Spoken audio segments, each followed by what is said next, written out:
नमस्कार दोस्तों, कैसे हैं आप सब। मैं डॉक्टर अंकिता। मैं आज बात करूंगी आपसे जो छोटे बच्चे होते हैं वो बेड पे पेशाब कर देते हैं या बेड वेटिंग भी उसको बोलते हैं, नॉकटर्नल एनोरेसिस भी बोलते हैं उसको। तो उस कंडीशन में आप कौन सी उनको होम्योपैथिक मेडिसिन दें जिससे उनकी ये प्रॉब्लम को रोक सकें या बिल्कुल भी ख़त्म कर सकें। आज मैं आपसे इसी के बारे में बात करूंगी, क्योंकि जो छोटे बच्चे होते हैं उनमें ये बहुत ज़्यादा प्रॉब्लम देखने को मिलती है कि वो बड़े भी हो जाते तो भी वो बेड पे पेशाब कर देते हैं। तो आज मैं इसी के बारे में आपसे बात करूंगी।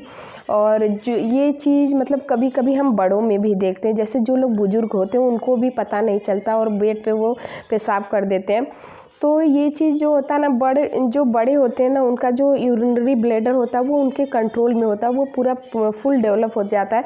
लेकिन जो बच्चे होते हैं ना, उनका नर्वस सिस्टम और ब्रेन और ये जो यूरिनरी ब्लैडर होता है ना, ये मतलब उनके कंट्रोल में नहीं रहता है, बहुत ही कम रहता है। क्योंकि नर्वस सिस्टम और ब्रेन जो होता है ना वो धीरे धीरे डेवलप होना शुरू होता है, वही ग्रोइंग एज होती है उनकी। तो उनको इस चीज़ का पता नहीं चलता है कि कब उनको सुसु जाना है या उनको कब क्या करना है, तो वो मतलब कि गलती से हो जाता है। लेकिन क्या होता है कि जो मतलब बड़े बच्चे भी हो जाते हैं उनके में भी ये चीज़ देखने को मिलती है। तो आप अगर आपका बच्चा 6 ईयर से मतलब कि छोटा है और वो बेड पे 1 या 2 बार पेशाब कर देता है हफ्ते में 2 या 3 दिन में, तो ये नॉर्मल चीज़ है दोस्तों। उन बच्चों के लिए कोई मेडिसिन है, उन बच्चों को कोई मेडिसिन मत दीजिएगा। लेकिन अगर 6 या 7 साल से बच्चे हैं, जैसे लड़कियां अगर 6 साल तक हैं वो बेड पे पेशाब कर रही हैं तो ये नॉर्मल है। लेकिन वो अगर ये चीज़ डेली कर रही हैं, उस चीज़ को वो बता नहीं पा रही हैं, तब ये जो मैं आपको होम्योपैथिक मेडिसिन बताऊंगी ये दीजिएगा। और बॉयज़ में 7 ईयर के बाद, मतलब 7 ईयर तक के बच्चों को जो ब्लैडर होता है ना वो उनके कंट्रोल में नहीं होता, उनको सही से पता नहीं चलता है कि हाँ मतलब उनको कब टॉयलेट जाना है कब नहीं जाना है। तो ये चीज़ जैसे जैसे वो बड़े होते हैं, जैसे जैसे उनका नर्वस सिस्टम डेवलप होता है, उनको इस चीज़ का ज्ञान हो जाता है और वो मतलब खुद ब खुद बताने लगते हैं। तो मतलब कि ये इस कारण से भी होता है, जो मतलब कि रात में सोते टाइम बहुत माँ क्या करती हैं कि अपने बच्चों को बहुत ज़्यादा दूध पिला देती हैं, बहुत ज़्यादा खाना खिलाती, बहुत ज़्यादा पानी पिला देती हैं।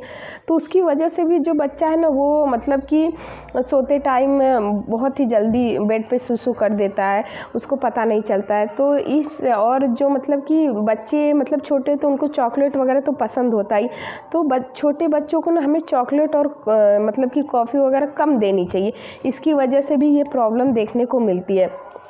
और दोस्तों जो बुज़ुर्ग होते हैं तो उनका मतलब कि वो ऐसी मतलब स्थिति में ही होते हैं कि उनको मतलब कि याद नहीं रहता या फिर बोल सकते हैं ध्यान नहीं देते, तो कभी कभी उनसे भी ये गलतियां हो जाती हैं। मतलब मैं दोनों के लिए मेडिसिन बताऊंगी, बच्चों के लिए अलग और जो बुज़ुर्ग होते हैं जिनको नहीं वो पता चलता उनके लिए अलग।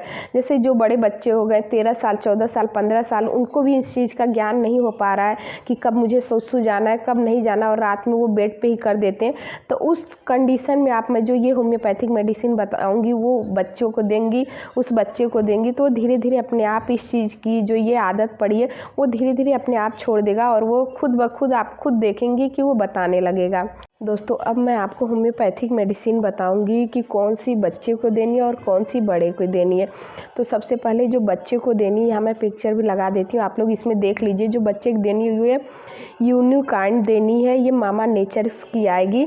और ये आपको क्या करनी है कि 6 गोली दिन में आपको 3 बार देनी है। अगर आपका बच्चा 6 ईयर का है और आपका बच्चा अगर 6 ईयर से छोटा है तो उस कंडीशन में आप 3-3 गोली दिन में 3 बार दीजिएगा। और 6 साल से अगर बड़ा भी है, 13-14 साल का भी है, तो उस कंडीशन में भी आप ये दवा उसको 6 गोली दिन में 3 बार दीजिएगा। तो जो उसको मतलब कि रात में सुसु करने की बेड पे मतलब प्रॉब्लम है या नॉकटर्नल एनोरेसिस है, ये चीज़ मतलब धीरे धीरे उसकी ख़त्म हो जाएगी। इसको आप लगातार 3 से 4 महीने दीजिए, आप खुद ब खुद देखेंगे कि इसकी ये प्रॉब्लम कितनी जल्दी कम हो गई है। और दोस्तों मैं आपको जो बड़ों के लिए, जो बुज़ुर्ग होते हैं उनके लिए जो होम्योपैथिक मेडिसिन बता रही हूँ ये अब मैं आपको बताऊंगी जो दूसरी मेडिसिन है। इसको आप बच्चों को भी दे सकते हैं और बुज़ुर्गों को भी दे सकते हैं, दोनों को भी दे सकते हैं।